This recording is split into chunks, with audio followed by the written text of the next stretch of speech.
Happy Saturday! Join me in this artsy, crafty, fun, and yummy weekend as we learn how to create different, creative, and meaningful projects.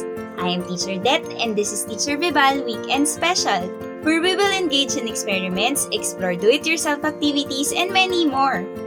Screen printing is the zenith of do-it-yourself culture. You can express yourself in a wide variety of ways through this art. Let's say, for example, you belong to a band. Screen printing can help you easily create your own shirt design. Or if you're promoting something, such as your own brand, you can print your designs or logo on any cloth or paper available. All these will look much cooler since they are handmade. For today's episode, we are going to explore one of the most famous do-it-yourself projects at home, the silk screen printing. What are we waiting for? Let's go!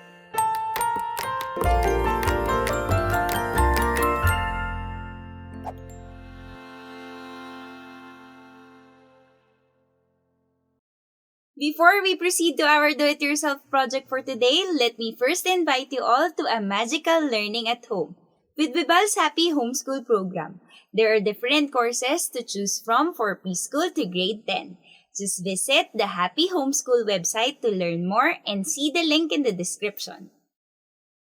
Throughout history, the screen printing technique has been a vehicle for personal expression.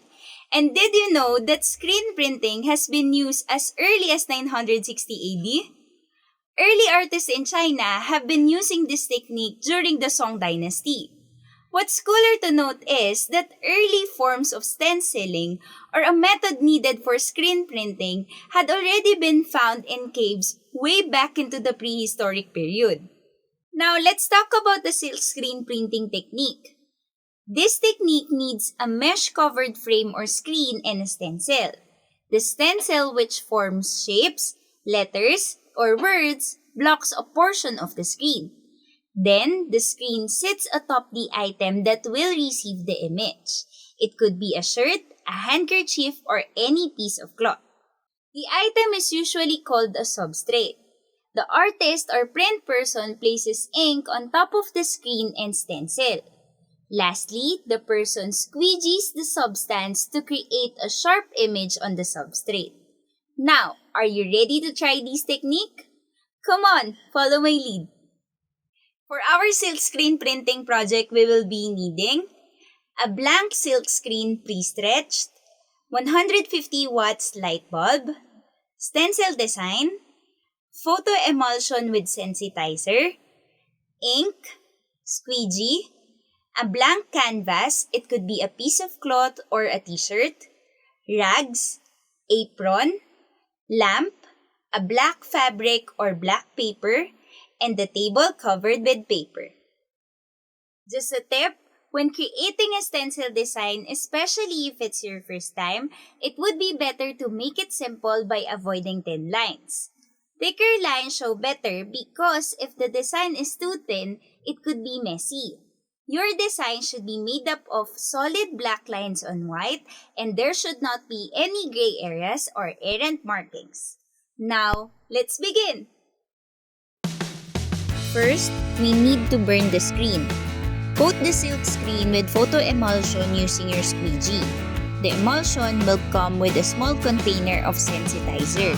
Make sure to follow the directions on the bottle in combining the ingredients. Then pour a little of the mixture on the screen.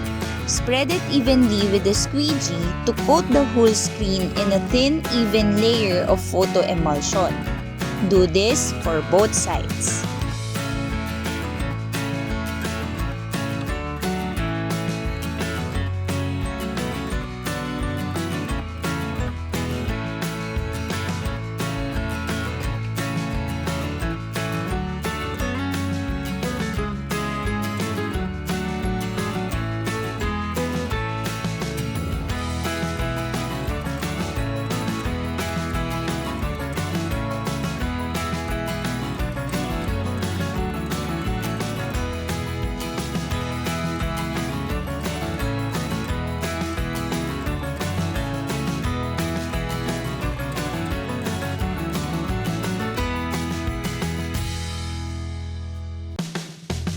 Put the screen in a pitch black room for a couple of hours and allow the emulsion to completely dry. Make sure it does not lay flat side on the ground. Next step, set up your light. Lay the black sheet over the table and position your lamp with a 150-watt bulb to shine down directly on the table. Turn all the lights off in the room except for a lamp with a red or yellow bulb.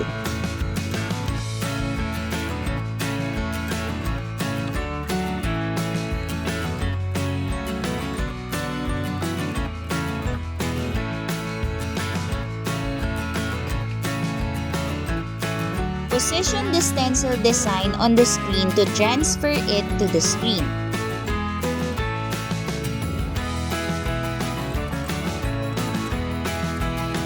Take out the frame screen coated in dried emulsion and place it screen side up, wood down on the black sheet. Using a tape, position and secure your image to the surface of the silk screen.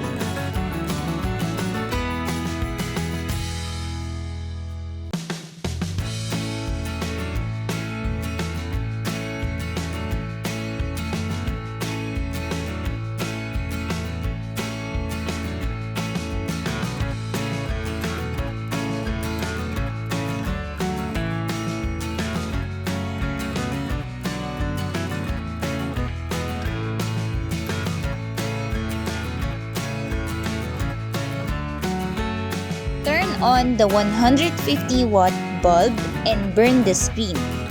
Again, check the directions on your emulsion. But a good general guideline is to leave the 150-watt bulb on for between 30 and 45 minutes. Then you can return to normal lighting. Lastly, clean the screen. Using a sink with cool water, spray down the screen until all the emulsion flakes off where your transparency blocked light.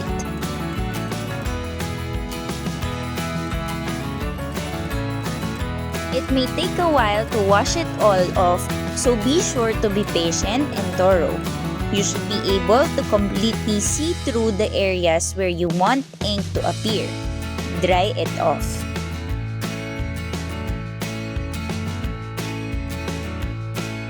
Now that our screen is ready, we can now start printing.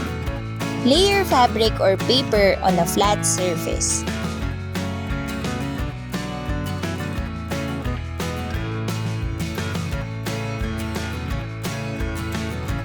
If you're using a two-sided piece of fabric like a shirt, put a piece of cardboard inside so the ink will not print through the back portion.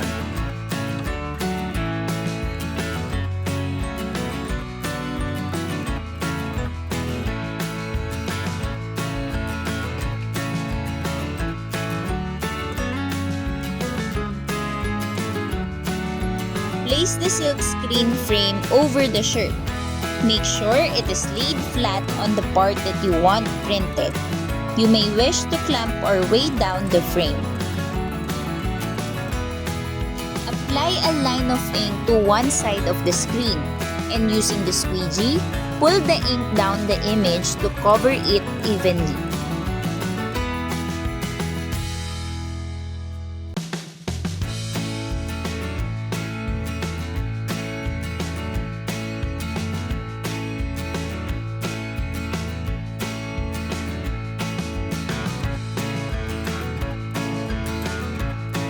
Exert pressure while you drag the squeegee with a smooth movement. Do this again left to right and up and down over the image.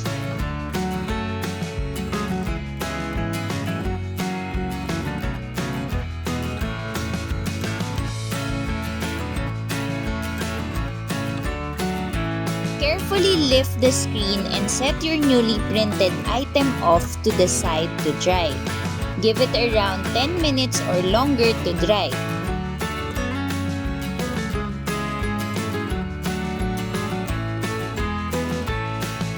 Once dry, you may iron the image briefly to help ensure the ink sets before washing it. Be sure to put a piece of fabric or paper between the new ink and iron.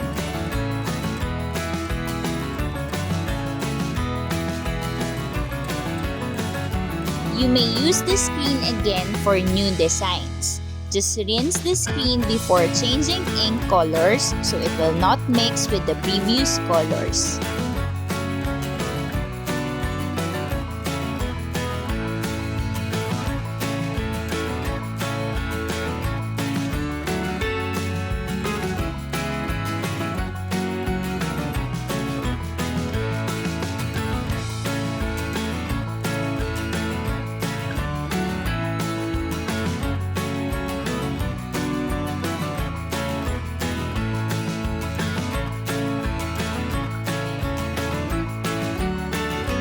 Pause for a while and appreciate the beauty of your print.